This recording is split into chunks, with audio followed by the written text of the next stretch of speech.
Hello tout le monde, aujourd'hui on réalise un gâteau très simple à la noix de coco avec un peu de pépites de chocolat à l'intérieur. C'est une recette qui est très rapide à faire.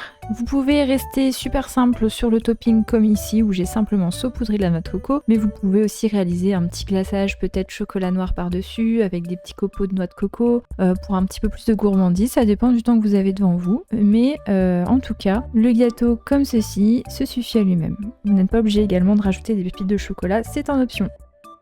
On commence par mélanger les œufs avec le sucre. Vous fouettez bien, puis vous allez pouvoir y ajouter la crème.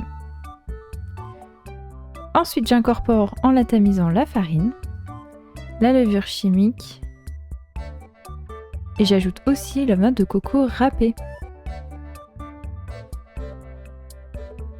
Vous mélangez bien, vous pouvez également ajouter un petit peu d'extrait de vanille. Et on termine en ajoutant le beurre fondu que j'ai préalablement fait fondre et j'ai laissé un petit peu refroidir, sinon ça va cuire les œufs de la préparation. Et voilà, votre pâte est terminée.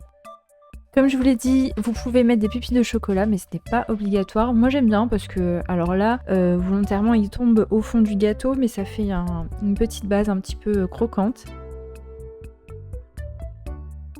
Donc je trouve ça sympa. Donc j'ajoute les pépites de chocolat à la préparation. Et c'est parti, je vais pouvoir verser la préparation dans le moule que j'ai beurré et fariné. Attention, si vous prenez un moule un peu plus grand, il sera moins épais, donc il faudra le cuire moins longtemps. J'enfonce dans un four préchauffé à 170 degrés en chaleur tournante pendant environ 40 minutes. La cuisson va dépendre de votre four, je vous conseille de surveiller à partir de 30 minutes. N'hésitez pas à planter un couteau au centre de votre gâteau et s'il ressort sec, c'est qu'il est cuit. Si ce n'est pas le cas, eh bien, il faut prolonger la cuisson de 5 minutes en 5 minutes jusqu'à ce qu'il soit cuit. Je le démoule et voilà le joli gâteau. Je vais le recouvrir jusqu'à ce qu'il refroidisse. Comme ça, ça va bien garder le moelleux à l'intérieur. Et ensuite, comme je vous l'ai dit, vous pouvez tout simplement saupoudrer de la noix de coco râpée comme ici pour un résultat très simple, efficace. Ou alors réaliser par exemple une ganache au chocolat noir que vous pouvez déposer par-dessus, la lisser avec sur les bords un petit peu de copeaux de chocolat, etc. C'est vous qui voyez à ce niveau-là. Mais si vous cherchez un gâteau simple et efficace à la noix de coco, je vous conseille de le faire tout simplement comme ceci. Et voilà, la recette est terminée, j'espère qu'elle va vous plaire. N'hésitez pas à tester, à me donner vos retours dans les commentaires.